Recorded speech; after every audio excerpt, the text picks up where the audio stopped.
যতগুলো বাচ্চা আমার পেছনে গান শুনছো, যতগুলো ভাই আমার পেছনে গান শুনছো, যতগুলো মা গান শুনছে, সংসারে সবাই তোমাকে ছেড়ে চলে যেতে পারে, একজন তোমাকে কোনোদিন ছাড়বে না, মা। একটা হনুমানের বাচ্চা মায়ের পেটটা এমনি করে ধরে থাকে, হনুমান এখান থেকে ওখানে লাফাই, কিন্তু বাচ্চাটা যে ধরে থাকে মায়ের কিন্তু ওইদিকে লক্ষ্য থাকে, মা ছেড়ে যেতে পারে না বাচ্চাকে। অ্যানিমেল প্ল্যানেট দেখেছেন আপনারা সব? দেখবেন একটা কাঁড়া বা একটা পশু যখন বাচ্চা জন্ম দিচ্ছে, বাঘে তার বাচ্চাটাকে গিলতে আসে, সে তো ভয়ে পালিয়ে যায় না, বাচ্চাটার পাশে ঘুরতে থাকে, তাকে বারবার আঘাত করার চেষ্টা করে, বাচ্চাকেও ছাড়বে না। একটা গাভীর বাচ্চা হলে, বাছুর হলে, আপনি টেস্ট করে দেখবেন, একটা গাভীর বাছুর হলে আপনি বাছুরটাকে খুলে নিয়ে চলে যান, গাভী দড়ি ছিঁড়ে তোমার পেছন পেছন যাবে বাচ্চাকে রক্ষা করার জন্য। এরই নাম মা। আর মা কাকে বলে? মুসলমানদের একটা ধর্মগ্রন্থ আছে দীনে তালিম, তাতে বলেছে বাপ নে জন্ম দিয়া উছলি হুই পানি সে, মা নে জন্ম দিয়া আপনা জান কা কুরবানি সে। বাবা তো দুদিন আনন্দ করেছে, কিন্তু যে মা হয়েছে 10 মাস 10 দিন গর্ভে ধরে কত কষ্ট করেছে, কত রাত উঠেছে, কত রাত বসেছে, তারপর সন্তান জন্ম দিয়েছে, এ তো সমাজের সবচেয়ে বড় দেবতা। ভগবান কৃষ্ণ সুদামাকে বলেছিল, সুদামা এই জগতে 3 রকমের গুরু আছে।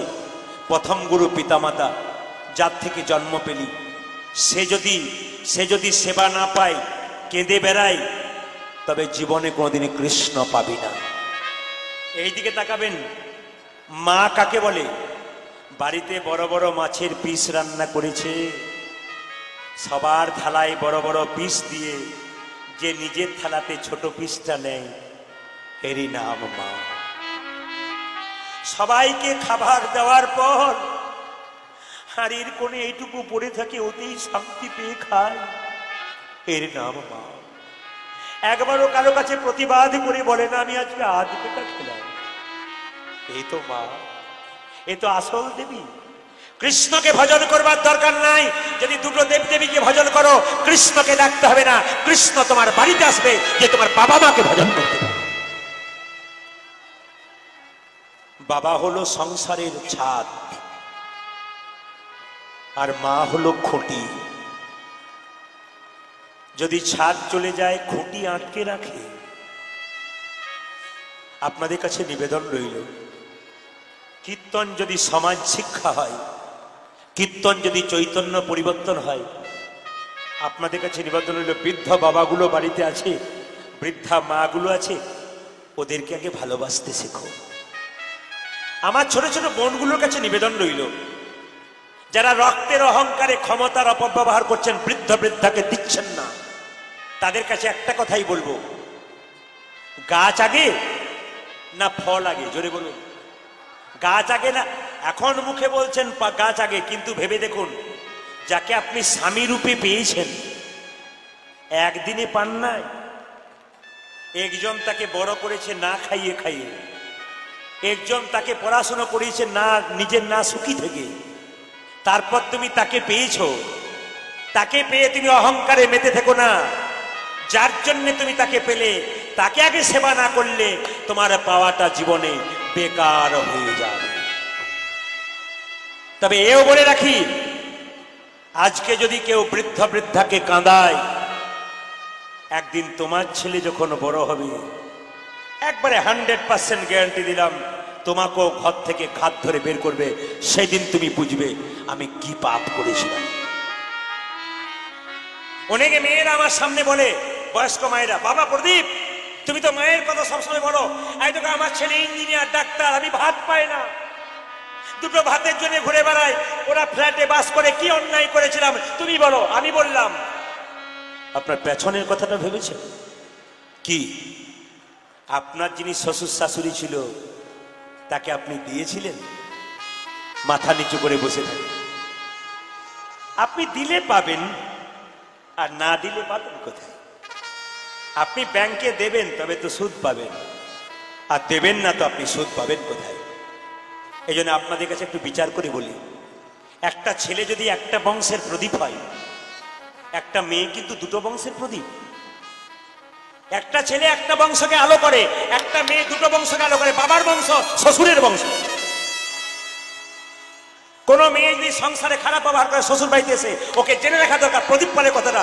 আপনি আপনার সংসারে এসে অন্যায় করছেন, বৃদ্ধকে খেতে দিচ্ছেন না, স্বার্থপরতা কাজ করছেন, আপনি কিছু বুঝতে পারছেন না, পাড়া প্রতিবেশী বলে বলে বেড়াচ্ছে মেয়েটার বাপের বংশ ভালো নয়, নইলে মেয়েটার এত স্বভাব খারাপ হয়।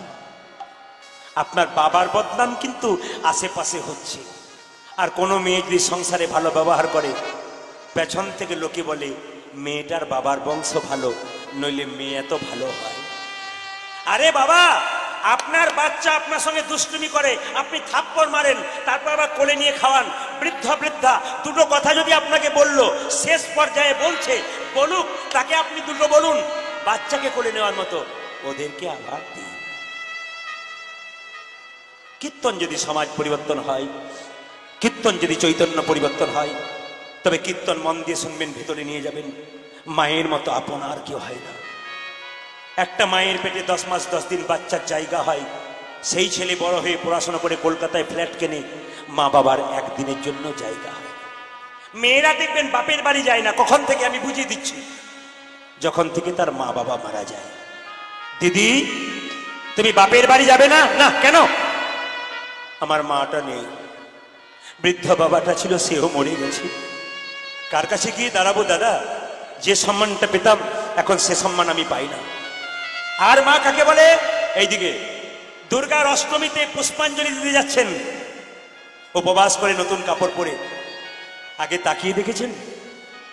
মাটির প্রতিমাকে দিতে যাচ্ছেন, জীবন্ত প্রতিমা দুটো বাড়িতে বসে আছে, তোমার কাছে দুটো খাবার জন্য আর শক্তি নাই, রোজগার করতে পারে না।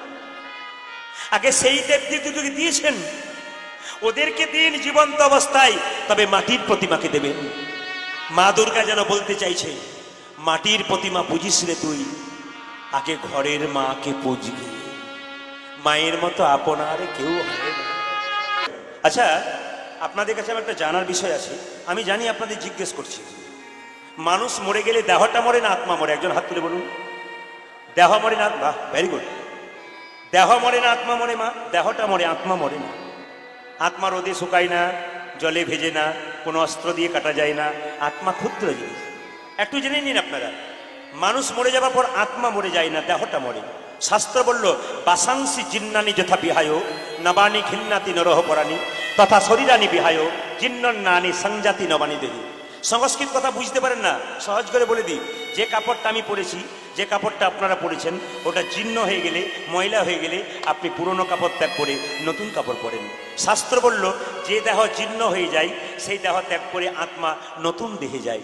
আপনারা প্রশ্ন করবেন, প্রদীপবাবু, যার নিমিত্তে কীর্তন হচ্ছে তিনি মারা গেছেন, তার আত্মা কোথায় গেল? আপনি কীর্তন করছেন, আপনি মারা যাবেন, আপনার আত্মা কোথায় গেল? আমরা কীর্তন শুনছি, আমরা মারা যাব, আমাদের আত্মা কোথায় যাবে? জেনে নেবেন আপনারা, মানুষকুলে জন্মগ্রহণ করে কেউ যদি কুকুরের মতো কর্ম করে, পশুর মতো কর্ম করে, তার আবার পশুকুলে জন্ম হয়ে যায়। মানুষকুলে জন্মগ্রহণ করে কেউ যদি মানুষের মতো কর্ম করে, দ্বিতীয়বার তার মানুষও জলে জন্ম হয়। আর মানুষকুলে জন্মগ্রহণ করে কেউ যদি মহাপুরুষের মতো কর্ম করে, তার দ্বিতীয় জন্ম হয় না, তার গোবিন্দের চরণ প্রাপ্ত হয়ে যায়। যেমন যেমন ধানকে সেদ্ধ করে মাটিতে ছড়ালে তার যেমন দ্বিতীয় গাছ হয় না, যে দেহ হরিনামে সিদ্ধ হয়ে যায় তার দ্বিতীয় জন্ম হয় না, গোবিন্দ চরণ প্রাপ্ত হয়। এবার প্রশ্ন আসবে আপনাদের কাছে, আচ্ছা মানুষ মরে গেলে স্বর্গে গেল না নরকে গেল, আপনি জানবেন কি করে? জানার উপায় আছে। ভাগবত গীতা, শ্রীমৎ ভাগবত গীতা কি বলছে দেখুন, আমাদের শরীরে 9টা ছিদ্র, গুনে নিন আমার দিকে তাকিয়ে, আমাদের শরীরে 9টা ফুটো ছিদ্র। কি কি? দুটো চোখের ছিদ্র, দুটো কানের ছিদ্র, দুটো নাকের ছিদ্র, একটি মুখের ছিদ্র। কটা হলো? 7টা। নিচের দিকে দুটো আছে, প্রস্রাব আর পায়ু। বলছে এই 9টার মধ্যে 7টা ছিদ্র দিয়ে প্রাণ বেরোলে আপনি স্বর্গে যাবেন। যদি চোখ দিয়ে প্রাণ বেরোই, স্বর্গে যাবেন। কান দিয়ে প্রাণ বেরোই, স্বর্গে যাবেন। নাক দিয়ে প্রাণ বেরোই, স্বর্গে যাবেন। মুখ দিয়ে প্রাণ বেরোই, স্বর্গে যাবেন। বুঝবেন কি করে? যদি কেউ মারা যায় হাঁ করে মরে, জানবেন মুখ দিয়ে প্রাণ বেরোলো। যদি কেউ মারা যায় তাকিয়ে মরে, লোকে বলে না ও মা লোকটা মরে নাই গো, তাকাচ্ছে যেন, জানবেন চোখ দিয়ে প্রাণ গেল। কানগুলো মোটা মোটা ফুলে যায়, কান দিয়ে প্রাণ যায়। চোখ ফুলে যায়, চোখ দিয়ে প্রাণ যায়। নাক ফুলে যায়, নাক দিয়ে প্রাণ যায়। কিন্তু প্রস্রাব আর পায়ু, নিচের দিকে যদি কারো প্রাণ যায় প্রস্রাব এবং পায়খানা করে ফেলে, অনেকে মৃত্যুর আগে দেখবেন বিছানায় পায়খানা প্রস্রাব করে ফেলে, জানবেন ইনি নরকে চলবে।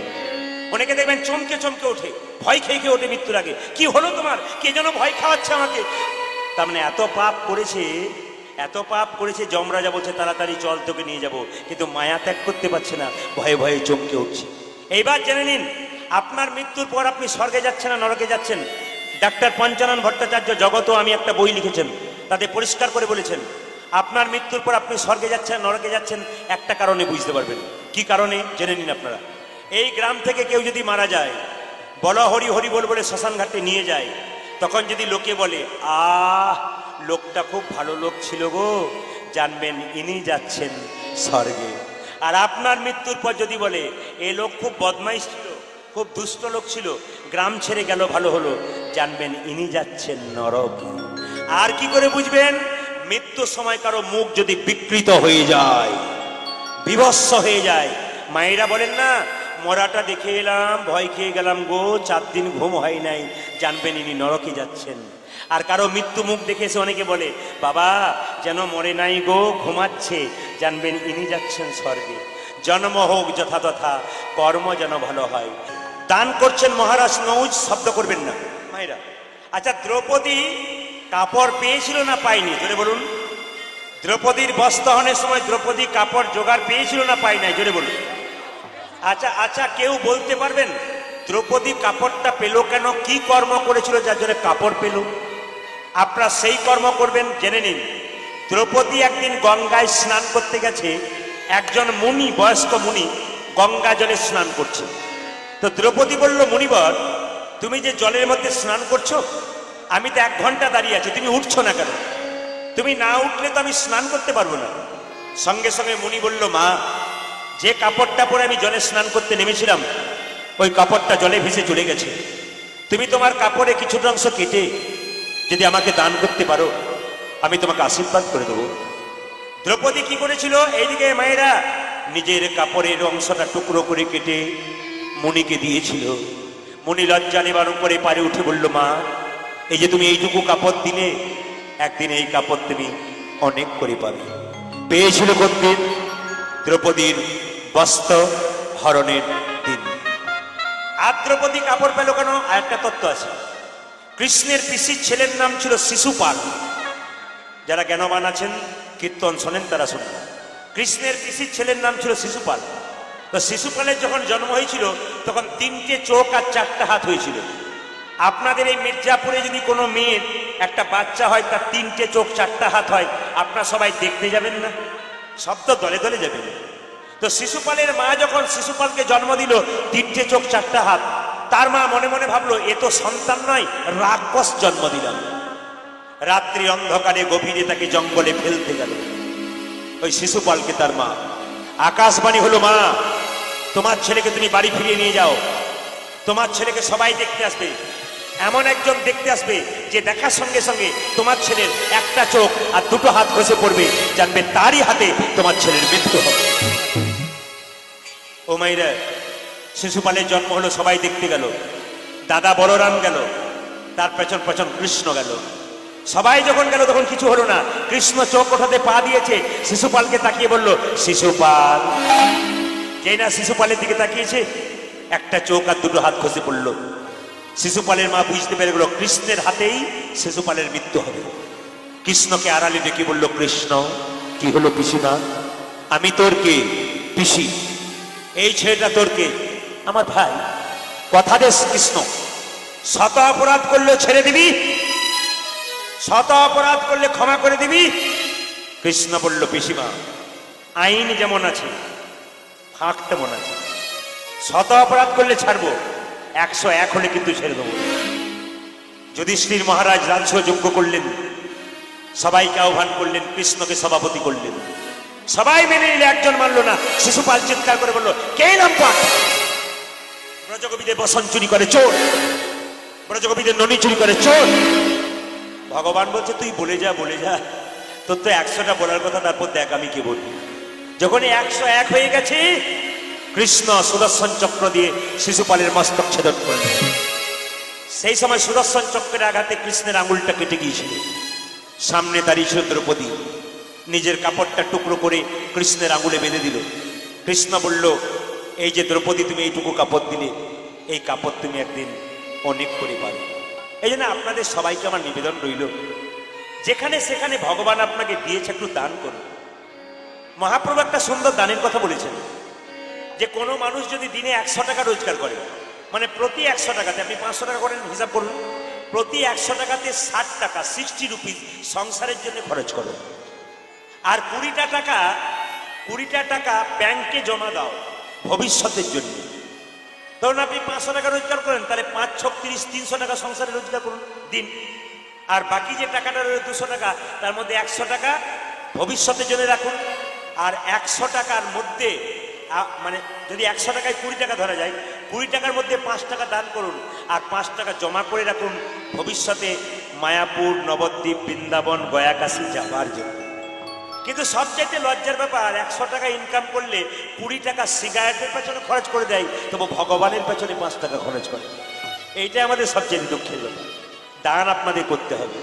আপনার বাড়িতে যদি কেউ এসে বলে, মা জয়নিতাই জয়নিতাই একটু ভিক্ষা দাও, আপনি যখন তাকে দান করবেন তখন জয়নিতাই বলেই করবেন। কিন্তু আপনি চুপ করে দান করলে আপনার লাভ হবে, কিন্তু যদি বলে দেন তাহলে আপনার ডবল লাভ হবে। মানে দানের পরিপূর্ণতা হবে তখন, যদি কোনো মা, আপনার বাড়িতে কোনো ভিখারি এসছে, ও মা ভিক্ষা দাও, আপনি যখন ভিক্ষা দেবেন তখন ভিক্ষা দেবার সময় জোরে বলতে পারলে ভালো। কারণ মহাপ্রভু বলেছেন, আপনি আচরি ধর্ম অপরে শেখাই, আপনি না আচরিলে অপরে শেখানো না যায়। আগে নিজে আচরণ করো। মহাপ্রভু উচ্চস্বরে কীর্তন করতেন। আপনি যখন জয়নিতাই বলবেন না ভিক্ষাটা দেওয়ার সময়, জোরে জয়নিতাই বলবেন। কেন? যিনি ভিক্ষা নিচ্ছেন তার কানে ঢুকবে, পাশে যদি কেউ যায় তার কানে ঢুকবে। মহাপ্রভু উচ্চস্বরে কীর্তন করতেন কেন? সবার কানে ঢুকবে। পশু পাখি এরা তো হরিনাম করতে পারে না, এদের কানেও যদি কৃষ্ণ নাম ঢুকে যায় না, আপনি গোবিন্দের কাছে আশীর্বাদ পেয়ে যাবেন। এই জন্য যখনই আপনারা দান করবেন, মাথায় রাখবেন, যে যেখানে আছেন আপনার হরে কৃষ্ণ বা জয়নিতাই বলে দান করবেন, আপনার লাভ আছে। তবে হ্যাঁ, এইবার থেকে যারা দান করবেন, আপনারা দান করবেন না, আপনার বাচ্চাদেরকে দিয়ে দান করাবেন। প্রশ্ন করবেন, প্রদীপ বাবু বাচ্চাদেরকে দিয়ে দান করাবো কেন? আপনি তো চিরকাল দান করে এসেছেন, আপনার বাচ্চাকে দিয়ে, বাড়িতে ভিখারি এসেছে, বাচ্চাকে বলবেন, যা তুই জয়নিতাই বলে দিয়ে দে। ওকে দেওয়াতে শেখান। ও যদি ছোট থেকে দিতে শেখে, ওর যখন বয়স হবে আপনাকে দেবে। আর যদি আপনি এখন থেকে হাত এরকম করান, বড় তো দেখবেন নিতাই গৌর হরিবল করবে। আমি একটা প্রমাণ দিয়ে দিচ্ছি। আমাদের পাশের বাড়িতে একটা মেয়ে তার ছেলেকে বলছে, খোকা স্কুলে যাবি, টিফিন বাক্সে খাবার দিচ্ছি, নিজে খাবি, কারো ছেলেকে দিবি না। ছেলেটা বলছে, মা তুমি আমাকে 4টা পরোটা করে দাও। তো 4টার মধ্যে 3টে বন্ধু আমার আসে, আমার কাছে এসে বসে। আচ্ছা বলো তো মা, ওদেরকে না দিয়ে আমি কি করে খেতে পারি? ওদেরকে একটা একটা করে দিয়ে আমি একটা খাই। তখন মা বলছে, আমি খেতে মরবা, তুই লোকের ছেলেকে খাওয়াবি? কান মনে উঠবেস করার বল, নিজে খাবি, কাউকে দিবি না। ছেলে বলল, মা আমি নিজে খাবো, কাউকে দেবো না, নিজে খাবো, কাউকে দেবো না। মা বাচ্চা থেকে শেখাচ্ছে, নিজে খাবি, কাউকে দিবি না। ছেলে বড় হলো, চাকরি করলো, বিয়ে করলো, সংসার করলো, নিজে খেলো, মা বাবাকে দিল। কেন দেবে? কেন দেবে? আপনি তো শিখিয়ে দিয়েছেন। এই জন্য মা বাবাকে দেয় না বাবা। এই জন্য আপনাদেরকে বাচ্চাদেরকে শেখাতে হবে দান করাতে। অনেকে মায়েরা বলে না, আমার ছেলে স্কুলের শিক্ষক, ইঞ্জিনিয়ার, ডাক্তার, আমায় খেতে দেয় না। দাদা, আপনাকে একটু চিন্তা করতে হবে, ছেলেটাকে আপনি কেমন মানুষ করে গেলেন। কালকে আমি যেখানে গেছিলাম, এক ভদ্রলোক আমাকে বাসায় এসে বলছে, প্রদীপ বাবু এই যে ব্যবসা ফেলেছি না, কয়েক কোটি টাকার মালিক আমি। আমার একটা মাত্র ছেলে, আর তাকে রোজগার করতে হবে না, বসে বসে খাবে, আমি মরে গেলেও চিন্তা নেই। আমি জিজ্ঞেস করলাম, দাদা আপনি ছেলের জন্য কয়েক কোটি টাকা রাখলেন, তার আগে বিচার করলেন ছেলেটাকে কেমন তৈরি করে গেলেন? আপনার কয়েক কোটি টাকা নিয়ে সে মদ খাবে, খারাপ চরিত্র করবে, নিয়ে খরচ করবে, না চন্দন রঞ্জিতের মতো পিতার আত্মা শান্তির জন্য বহু ভক্তকে সেবা দিয়ে আজকে হরিবাস। এইরকম চন্দন রঞ্জিতের মতো ছেলে হতে হবে। টাকা থাকলে হয় না, বাবার আত্মা শান্তির জন্য এত বড় মহোৎসব এবং হরিবাসর করেছেন, এর জন্য ধন্যবাদ। আমাদের বাড়িতে বাড়িতে এইরকম ছেলে জন্ম নেই। আমি আজকে কীর্তন করতে এসে আপনারা যারা কীর্তন শুনতে এসেছেন তাদের জন্য ভগবানের কাছে প্রার্থনা করে যাবে একটাই, আপনাদের গাড়ি বাড়ি টাকা পয়সা কিছু হোক আর না হোক, প্রত্যেকটা হিন্দুর বাড়িতে একটি করে কৃষ্ণ ভক্ত সন্তান হোক। প্রশ্ন করবেন, প্রদীপ বাবু আমাদের ছেলের জন্য গাড়ি বাড়ি টাকা পয়সা চাইলেন না, আপনি কৃষ্ণ ভক্ত সন্তান চাইলেন কেন? শাস্ত্রের দিকে গেলে দেখতে পাবো নিমাইকে সচিমাতা ডেকে বলেছিল, নিমাই তোর বাবার পিণ্ডটা দিয়াই। নিমাই বলেছিল, মা পিণ্ড দিলে কি হয়? সচিমাতা বলেছিল, নিমাই পিণ্ড দিলে 7 বংশোদ্ধার হয়। নিমাই বলেছিল, মা তুমি তো বলছো পিণ্ড দিলে 7 বংশোদ্ধার হয়, কিন্তু কোন বংশে একজন কৃষ্ণ ভক্ত সন্তান জন্ম নিলে তার 7 বংশ নয়, তার 14 বংশ। এই জন্যে আপনাদের বাড়িতে একটা করে কৃষ্ণ ভক্ত ছেলে জন্ম নিলে আমাদের 14 বংশ উদ্ধার হবে, আমাদের হিন্দু সনাতন ধর্ম জেগে উঠবে। লক্ষ্য করুন, যেই না নারদ মুনি বলেছে যে প্রভু এরকম একজন দানি দেখলাম, ভগবান বললো তাহলে পরীক্ষা করা দরকার। মাইক ঠিক করুন আপনি। ভগবান বললো তাহলে পরীক্ষা করা দরকার। মায়েরা, ভগবান এলেন কেমন ভাবে? ব্রাহ্মণ বৈষ্ণবের বেশ ধারণ করে। কেউ অপরাধ নেবেন না। ব্রাহ্মণ আর বৈষ্ণবের মধ্যে তফাৎ কি? আমি যা বলবো সত্য ঘটনাগুলো বলবো। কোন ব্রাহ্মণকে আপনি প্রণাম করবেন, ও ঘুরে আপনাকে প্রণাম করে, জোরে বলুন হ্যাঁ না না।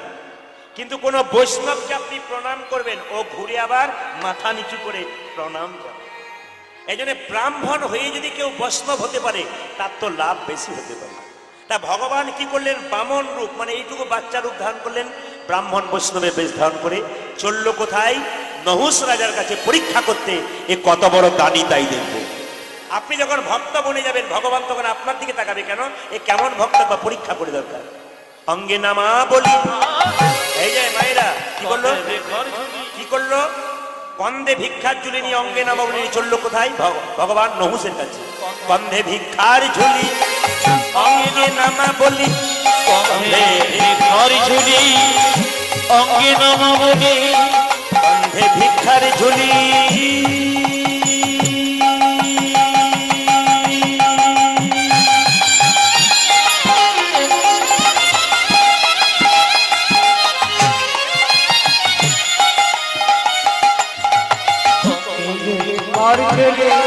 অঙ্গে নামা বলে, ভিক্ষার ঝুলি অঙ্গে নামা বলি,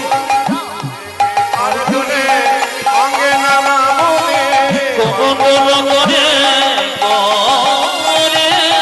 অন্ধে ভিক্ষার ঝুলি অঙ্গে নামা বলি, কুমণ্ডল করে করি। অঙ্গে নামা বলি কুমণ্ডল করে তিলক ললাটে রাজপুর গোঠে, তিলক ললাটে রাজপুর গোঠে, তিলক ললাটে রাজপুর গোঠে, রাজপুর গোঠে চলিলেন শ্রীহরি। তিলক ললাটে রাজপুর গোঠে, চলিলেন শ্রীহরি। চলিছে কেমন গোলক বিহারী, দেখো চলেছে কেমন রাজবিহারী, চলিছে কেমন গোলক বিহারী, চলিছে কেমন গোলক বিহারে। ব্রাহ্মণ বৈষ্ণবের বেশ ধরি, চলিছে কেমন গোলক বিহারী। ব্রাহ্মণের বেশ ধরি, চলিছে কেমন গোলক বিহারী,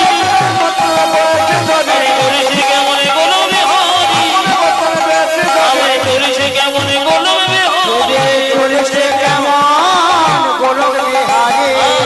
চলিলে রসি হরি। আচ্ছা বাবা, একটা কথা, ভগবান ললাটে তিলক নিয়ে এলেন বৈষ্ণব সেজে। দেখবেন, অপরাধ নেবেন না। আপনারা যারা কার্য সাধনা করছেন ওখানে নিজের কার্য সাধনা করবেন, কিন্তু কোনো শব্দ করবেন না। হরিনামটাও পবিত্র, ওইটাও পবিত্র। এই জন্য কোনো গন্ডগোল হবে না, কোনো চিৎকার হবে না, স্থিরভাবে হবে সব কাজ। ভগবানের কাজ হয় স্থিরভাবে। আর যারা ভক্ত কীর্তন শুনতে আসে তাদের ভাবটা ধৈর্য থাকে। ধৈর্য না এলে ভগবান পাওয়া যায় না। এই জন্য যারা প্রকৃত ভক্ত, এখন খাবার ডাক দিলে তারা যাবে না, কেন বলুন তো? আসল খাবার তো এইটাই। ওই খাবারটা খাবেন, নিতাই গৌর হরিবোল হয়ে যাবে, কিন্তু এই খাবারটা খাবেন সারা জীবন আপনার জীবনে লেগে যাবে। আজকে খাবেন, কাল সকালে আবার খিদে লেগে যাবে, কিন্তু এটা যখন খাবেন না, আপনার বছরের পর বছর খাবার আপনি জোগাড় হবে, আপনি ভাবতেই পারবেন না। এই জন্য বলে যাই, তিলক আপনারা নেবেন। আপনাদের এখানে তিলক সবাইকে দেখতে পাচ্ছি না, পেছনে ভক্ত যারা আছেন তাদের ললাটে তিলক রয়েছে। কিন্তু সবচাইতে দুঃখের ব্যাপার একটা আছে, আপনার তিলক নেন না কেন আমি বুঝতে পেরেছি। কেউ যদি বেশি তিলক নেয়, একটু মালা ঝোলা নেই, হরিনাম করে, পাশের বাড়ির লোকটা বলে, বাবারে কি বড় ভক্ত হয়ে গেল গো। না না, এইটা আমাদের লজ্জা, হিন্দু জাতির দুঃখ আর লজ্জা এই জায়গাতে। যদি কেউ তিলক নেই, একটু মালা নেই, নাম করে না, তার পেছনে লোক লেগে যায়। তবে জেনে রাখবেন, হাতি চলে বাজার, কুত্তা ভুকে হাজার। হাতি রাস্তা দিয়ে যায়, কুকুর ঘেউ ঘেউ করে। একবার বলুন তো, হাতি কি কুকুরের দিকে তাকায়? যারা কৃষ্ণ ভক্ত মানুষ তারা তো হাতির মতো, যারা নিন্দুক তারা কুকুরের মতো। আপনারা হাতি হয়ে ওই নিন্দুক কুকুরের দিকে কোনোদিন তাকাবেন না, নইলে ধর্ম কোনদিন হবে। তবে বলে রাখি, যারা নিন্দা করার লোক তারা সবসময় নিন্দা করবে যে কোনো কাজে। নিম পাতাকে যতই আপনি মিষ্টি রসে ভেজান, ওর তেতো কিন্তু জীবনে যাবে না। বাজে লোক, অসভ্য লোক, ইতর লোক, অসভ্য সমাজের মধ্যে বদমাইশ লোক, নিন্দুক লোক, এদের যতই ভালো কথা বলুন, এরা নিম পাতার মতো তেতো, এদের পরিবর্তন আপনি আনতে পারবেন না। তবে বলে রাখি আপনাদেরকে, যারা তিলক নেন না, ভাইগুলোকে বলি, পেছনে যারা দাঁড়িয়ে আছো, তোমরা তিলক করবে। আমি আজকে চিঠি দিয়ে যাব তিলকের নিয়ম। আপনারা বলবেন, একটা বাচ্চা ছেলে যখন সাইকেলে চাপে, প্রথমে সিটে চেপে যায় না হাফ প্যাডেলে চাপে? জোরে বলুন, হাফ প্যাডেল। তাহলে আপনারা যখন তিলক নিতে পারছেন না, লজ্জা করছে, আপনাদের হাফ প্যাডেলে যাওয়া করায়, তারপর সিটে যাবেন। তুলসী গাছে জল দেন তো? জোরে বলুন হ্যাঁ না না। তুলসী গাছে জল দেন তো আপনারা? তো তুলসী গাছে যখন জল দেবেন, তখন তুলসী গাছের নিচে যে মাটিটা রইবে, সেই মাটিটা আপনি এই আঙুলে করে তুলবেন। কোন আঙুলটা? এইটা বৃদ্ধাঙ্গুষ্ঠী, এইটা হলো তর্জনী, এটা হলো মধ্যমা, এটা হলো অনামিকা, এটা হলো কনিষ্ঠা। আপনি এই আঙুলে তুলবেন। কেন? এটার নাম অনামিকা, এটা ভগবান বিষ্ণুর আঙুল। যারা গুরু মন্ত্র নিচ্ছেন তারা দেখবেন এই আঙুল থেকে মন্ত্র শুরু হয়। কিন্তু বলুন হ্যাঁ না না, এই আঙুল থেকে মন্ত্র শুরু হয়। ভগবানের পায়ে তুলসী পাতা দেবেন, এই আঙুলে নয়, কিন্তু এইটা থাকবে, কিন্তু এই আঙুলটা টাচ থাকবে। একটা বাতাসা দেবেন, এই আঙুলটা টাচ থাকবে। কেন? এটা ভগবানের আঙুল। এই যে যখনই আপনি তুলসী মঞ্চ থেকে মাটিটা তুলবেন, বাচ্চারা শুনে রাখো, স্নান করার পর তুলসী মঞ্চ থেকে মাটিটা তুলে হরে কৃষ্ণ মহামন্ত্র বলে কপালে 3 বার নিয়ে নেবেন। শুধু একটা ফোঁটা আপনার হাফ প্যাডেলে চাপা হয়ে যাবে। মানে আপনি শুরু করলেন আর কি। দেখবেন যখন এরকম করে ফোঁটা নিতে থাকবেন, তখন আপনার মনে হবে আর হাফ প্যাডেলে কেন, এবার সিটে চাপি। তার মানে কি, এবার আমি তিলক করতে শুরু করি। তখন পাছে কে কিছু বলছে এটা শুনবেন না। আচ্ছা বলুন তো, যিনারা এখানে তিলক করে এসছেন, তাদেরকে 1000 লোকে খারাপ কথা বললে আপনি তিলক ছাড়েন? যে তিলক একবার মিশে গেছে, গোবিন্দের কৃপা পেয়ে গেছে, ওকে ছাড়াতে পারবেন না। ও তো কৃপা পেয়ে গেছে, আপনি পান নাই, আপনাকে তৈরি হতে হবে। এই যে সবার কাছে নিবেদন রইল, আপনার তিলক নেবেন। আমার পাশের বাড়ি একটা মেয়ে, 23 বছর বয়স, তা একটা 2 বছরের বাচ্চা হয়েছে। বাচ্চাটা 2 বছর, তো কোলে করে নিয়ে তাকে খাওয়াচ্ছে। তো পাশের বাড়ি একটা মেয়ে বলছে, মানে বাচ্চাটাকে নিরামিষ খাওয়ায়, পাশের বাড়ি একটা মেয়ে বলছে, এত কম বয়সে নিরামিষ খাওয়াচ্ছিস, দেখবি দুর্বল হয়ে যাবে, বুঝবি মজা। তখন মেয়েটা কি উত্তর দিচ্ছে দেখুন, দিদি ছেলেটা আমার না আপনার? ছেলে আমার না আপনার? আমার ছেলেকে আমি কি করব, তার জন্য আপনার মাথা ব্যথা কেন? এইটাই সবচেয়ে দুঃখের ব্যাপার। আপনি আপনার ছেলেকে কৃষ্ণ ভক্ত করবেন, তার জন্য পেছনে 25 জন লোক লেগে যাবে, এটাই আমাদের দুঃখ। আর আপনাদের মেদিনীপুরে একটা প্রবলেম তো লেগেই আছে, হিন্দু ধর্ম ত্যাগ করে সব খ্রিস্টানের দিকে যাচ্ছে। এটা প্রায় জায়গাতে আমরা শুনতে পাচ্ছি, অন্য জেলায় পাওয়া যায় না, খালি মেদিনীপুরে টাকার জন্য খ্রিস্টান জগতে চলে যাচ্ছে। আমি আপনাদের কাছে বলবো, যদি কোনো ব্যক্তি হিন্দু ধর্ম ত্যাগ করে খ্রিস্টান ধর্মে যায়, ওর বাড়ি ভোজ খেতে যাবেন না, ওর বাড়িতে পা দেবেন না, ওর সঙ্গে সম্পর্ক রাখবেন না। স্বধর্ম ত্যাগ করা মানে মৃত্যু সমান হয়ে যায়। না না, আপনি সব ধর্মকে সমান সম্মান দিন। আপনি মসজিদের পাশ দিয়ে যাবেন, আপনি মাথা নিচু করবেন। আপনি চার্চ গির্জার পাশ দিয়ে যাবেন, মাথা নিচু করবেন। আপনি যীশু খ্রিস্টকে দেখবেন, মাথা নিচু করবেন। ওগুলো ধর্ম, প্রত্যেক ধর্মের সমান সম্মান দেওয়া। কিন্তু এই বলে এই নয় যে আমার ধর্মটাকে টাকার লোভে আমি অন্য ধর্মে চলে যাব। এ তো টাকার লোভে যাচ্ছে, গাড়ি বাড়ি টাকা পাচ্ছে এই জন্য চলে যাচ্ছে। বলুন ভক্তির জন্য যাচ্ছে? ভক্তি হিন্দু ধর্মে নাই, সনাতন ধর্ম বহু আগে তৈরি হয়েছে, এর আগে কোনো ধর্ম ছিল না। তাহলে এই সনাতন ধর্মকে আমরা ত্যাগ করবো কেন? তাই সবাই লক্ষ্য করুন মাইরা, রাজা নহুষ যখন দান করছে, ভগবান তখন ব্রাহ্মণ বৈষ্ণব বালকে বেশ ধারণ করে লাইনের শেষে দাঁড়ালো। দেখলো আমায় চিনতে পারবে না, তাই চিৎকার করে বলল, রাজা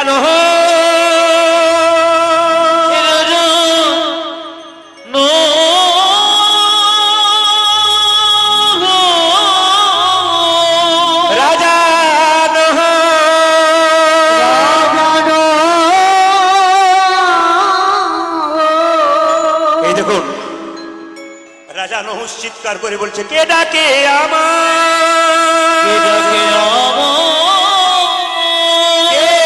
ডাকে আমার।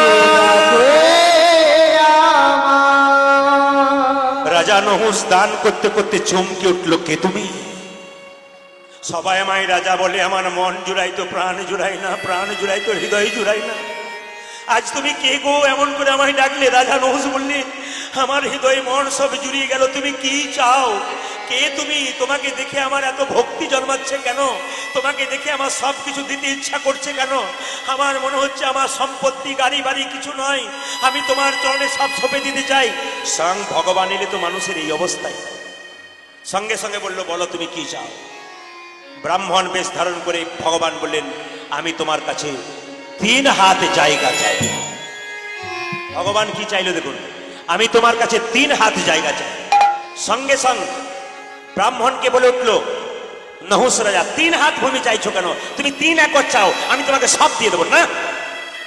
আমি তোমার কাছে 3 হাত জায়গা চাই, কিন্তু মনে রাখতে হবে, তুমি যখন আমাকে 3 হাত জায়গা দান করবে, যতদিন বেঁচে থাকবে, তোমার মৃত্যুর আগে তুমি কোনোদিন 3 হাত জায়গা স্পর্শ করতে পারবে না।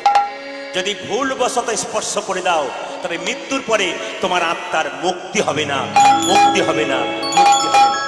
রাজা নহুষকে বলল, দানে দেহ তুমি 3 হাতে ভূমি, দানে দেহ তুমি 3 হাত ভূমি, দেহ তুমি 3 হাত ভূমি, দানে দেহ তুমি 3 হাত ভূমি। শোনো বলিও হে রাজা, আরে দেহ তুমি 3 হাত ভূমি, বলিও হে রাজা। তুমি শপথের দানি,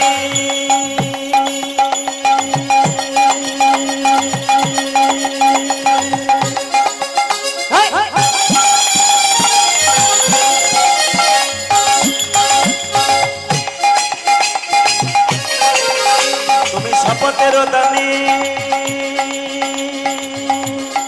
রাখিও সম্মান। জানিবে জগৎ জনে, জানিবে জগৎ জনে, জানিবে জগৎ জনে, জানিবে জগৎ জনে। আমি বললাম তো 3 হাত জায়গা চাইছো কেন? 3 একর চাও। 3 হাত ভূমি করো, 3 হাত ভূমি করো, 3 হাত ভূমি করো, আজ 3 হাত ভূমি করো প্রদান। যদি বানা দাও এ দানি আমারে, যদি বানা দাও এ দানি আমারে, যদি বানা দাও এ দানি আমারে, যদি বানা দাও এ দানি আমারে। চলিয়া যাইব আপন আগারে, চলিয়া যাইব আপন আগারে, চলিয়া যাইব আপন আগারে, চলিয়া যাইব আপন আগারে। সবারে কহিব দানের কথা, না রাখিলে তুমি শপথ কথা। না না না, দেহ দান, দেহ দান, মহারাজ দেহ দান, দেহ দান, দেহ দান, দেহ দান, দেহ দান, দেহ দান। রাখিও তুমি দানের সম্মান, দেহ দান, দেহ দান। দানের সম্মান, দেহ দান, দেহ দান। রাখিও তুমি দানের সম্মান, দেহ দান, দেহ দান। দানের লাগি হেতাই এলাম, দেহ দান, দেহ দান। দানের লাগি হেতাই এলাম, দেহ দান, দেহ দান। দানের লাগি হেতাই এলাম, দেহ দান, দেহ দান। দানের লাগি হেতাই এলাম, দেহ দান, দেহ দান। আচ্ছা বলুন তো, ভগবান নহুষের কাছে ক হাত জায়গা চাইলো? জোরে বলুন, একটু জোরে বলুন। কে বলছে 5 হাত? ও 3 হাত। আচ্ছা জোরে বলুন, রাধা রানী কি? না, জয়টা একটু জোরে হবে। শ্যাম সুন্দর কি? বাহ। মদন মোহন কি? মায়েরা কি বলছেন? ভয় ও জয়। আচ্ছা আচ্ছা, জোরে বলুন, শ্যাম সুন্দর কি? বাবা। মদন মোহন কি, হরিবাসর কি, সাধুগুরু বৈষ্ণব কি, গৌর ভক্তবৃন্দ কি। এখন মালা দিচ্ছে, একটু উলুদ ধরে দিন, মালা দিচ্ছে উলুদ ধরে দিন। আচ্ছা বলি, আপনার মালা দিচ্ছেন তার আগে বলি, মায়েরা নহুষ রাজা কথা দিল, আমি কথা দিলাম 3 হাত জায়গায় স্পর্শ করব না, যদি করি তাহলে আমার আত্মা মুক্তি পাবে না। আচ্ছা বলুন তো, মানুষের বয়স হলে স্মৃতিশক্তি ঠিক থাকে? জোরে বলুন। ভুলে যায় না? এক কথা, মানুষের বয়স হলে ভুলে যায় না? বয়স্ক লোক এখনই একরকম বলে, একরকম কিছু বলে। কারণ বয়স যত বাড়বে, 40-এই বল বুদ্ধি ভরসা, সব 40-এই ভরসা। এখনই এক কথা বলে এখনই ভুলে যায়, কেন বলুন তো? এটা নিয়ম মানুষের জগতে। তো সবাইকে বলে রাখি, নহুষ রাজা কি করলো? মনে নাই যে 3 হাত জায়গা দিয়েছি, 80 বছর বয়স হয়ে গেল। যখন দেখবেন মানুষের খুব বয়স হয়ে যায়, সংসারে দেখবেন সবাই তাকে আর ভালো চোখে দেখে না। এই যে বয়স্ক বাবারা রয়েছেন, সংসারে যতক্ষণ আপনি দিয়েছেন, সংসার আপনাকে ভালোবেসেছে। আপনি বিছানাগত হয়ে যাবেন, ওখানে পায়খানা প্রস্রাব করবেন, বাড়ির লোক 10 দিন সেবা করবে, তারপরে বলবে এবার গেলেই বাঁচে। মায়েরা যতক্ষণ সংসারে কর্ম করছেন, সংসার আপনাকে বাহ বাহ দিচ্ছে, বাহ দারুণ মেয়ে, দারুণ কাজ। কিন্তু আপনার শরীর একটা কঠিন রোগ হয়ে যায়, ওরা 10 দিন ডাক্তার ডেকে দেখাবে, তারপর ডাক্তারবাবুকে বলবে ভালোর দিকে যাচ্ছে না মন্দর দিকে যাচ্ছে, এবার গেলেই বাঁচে। এ সংসার শুধু নিতে চাই, দিতে চাই না। বাবা নহুষ রাজা মৃত্যুর আগে, বয়স হয়ে গেল 80 বছর, এই গানটা গাইছে বসে বসে। আপনারাও গাইবেন একদিন বয়স হলে। ও হরি দিন কবে মোর হবে বলো, ও হরি দিন কবে মোর হবে, হরি দিন কবে হবে, হরি দিন কবে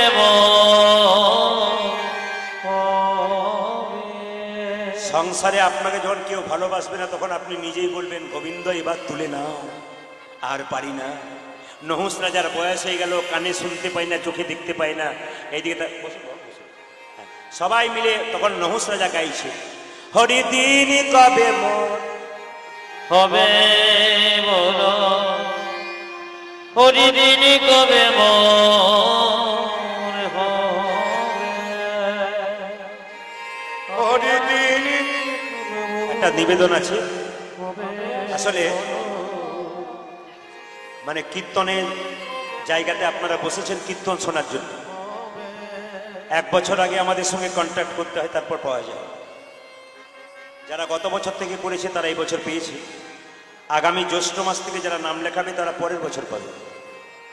তো কৃপা বলে রঞ্জিত, চন্দন রঞ্জিতের বাড়িতে এসেছি আপনাদের এখানে। আবার এখানে যখন এলাম, আপনারা পরবর্তী ক্ষেত্রে যখন কেউ ডাকবেন, তখন আপনাকে 1 বছর আগে নাম লেখাতে হবে, এ নিয়ম। এনাদের জায়গা খুব সংকুচিত, 5000 ভক্তের সেবার ব্যবস্থা আছে। উনি অনুমতি নিলেন যে সেবা শুরু করতে পারি কিনা। যারা সেবা করবেন, পেট ভারী হয়ে গেলে যাবার চেষ্টা করবেন না। যার পেট ভারী হবে সে বিছানা খুঁজবে, কিন্তু তখন আর হরিনাম ভালো লাগবে না। যেমন বাচ্চা ছেলে পড়াশোনা করতে বসে, আপনি 1 ঘন্টা পরে বলেন খেয়ে নে তারপর পড়বি, ওকে দিয়ে দিন, দেখুন আরও পড়বে না। ওই বলে মা এবার ঘুম পাচ্ছে, কালকে পড়বো, এ হবেই নিয়ম। তো যাই হোক, আমি অনুমতি দিলাম সেবার, কিন্তু যারা কীর্তন শুনছেন তারা সেবা করার আগে এই সেবাটা নিয়ে যান, জীবন সুন্দর হবে। আপনি মা হয়ে কীর্তন শুনবেন, আপনার পরিবারের মঙ্গল হবে।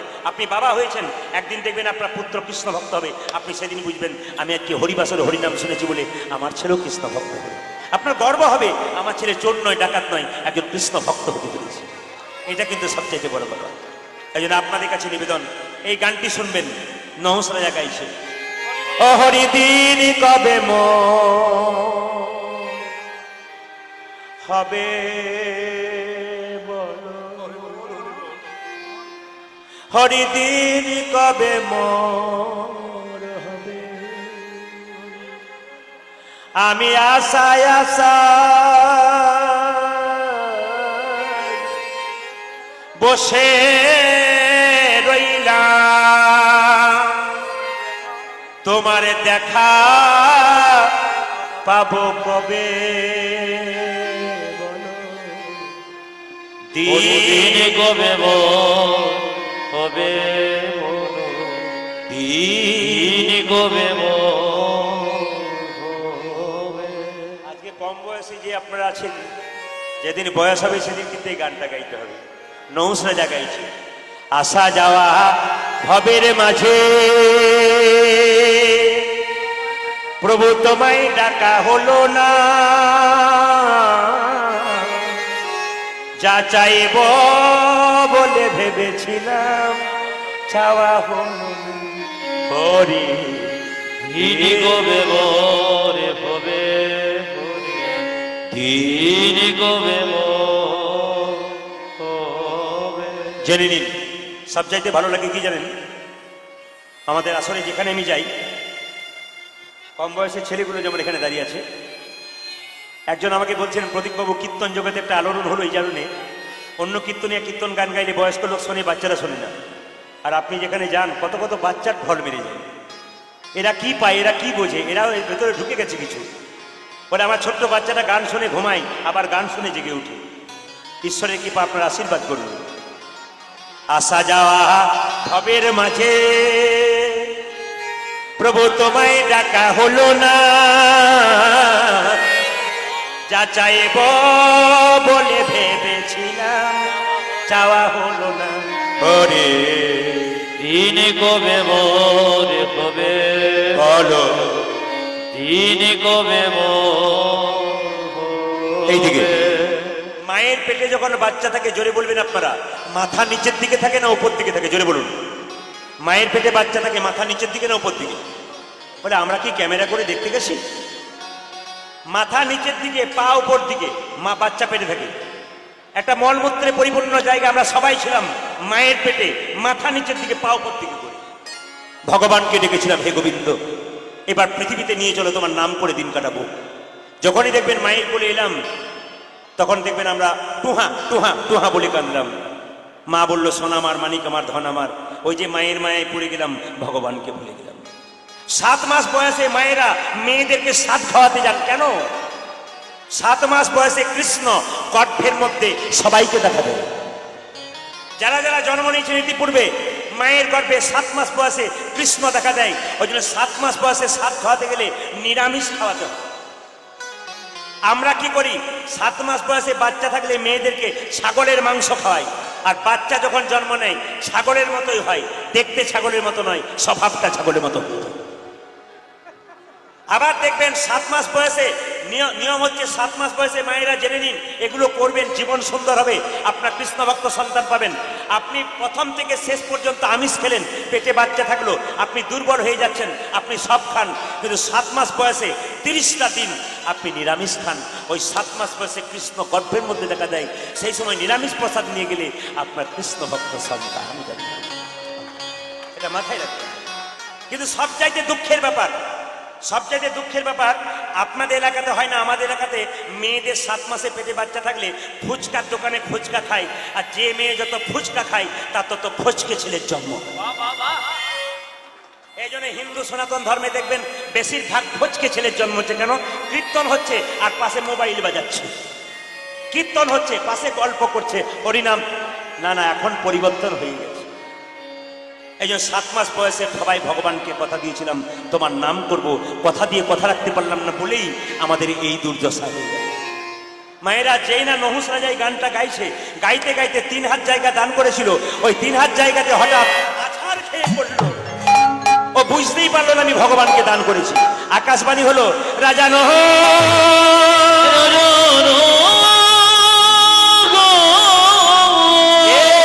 তুমি কি করিলে,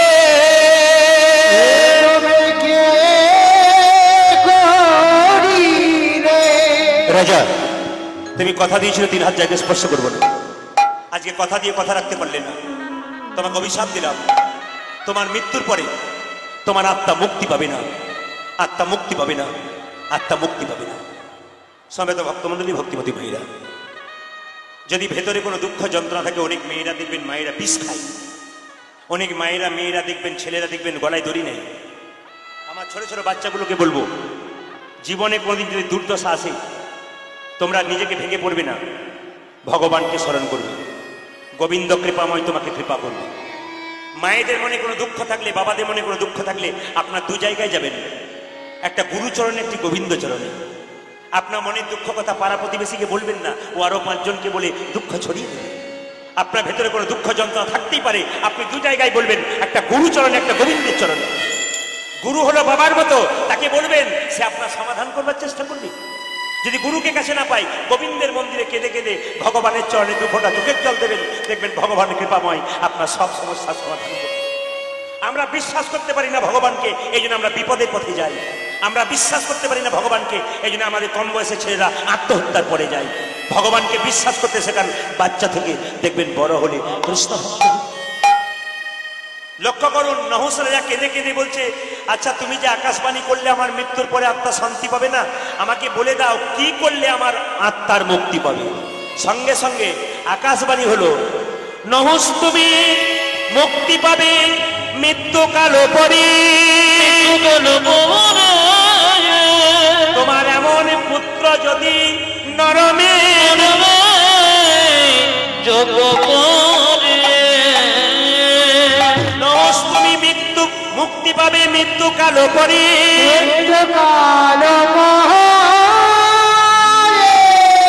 তোমার এমন পুত্র যদি নরমেদ যোগ্য।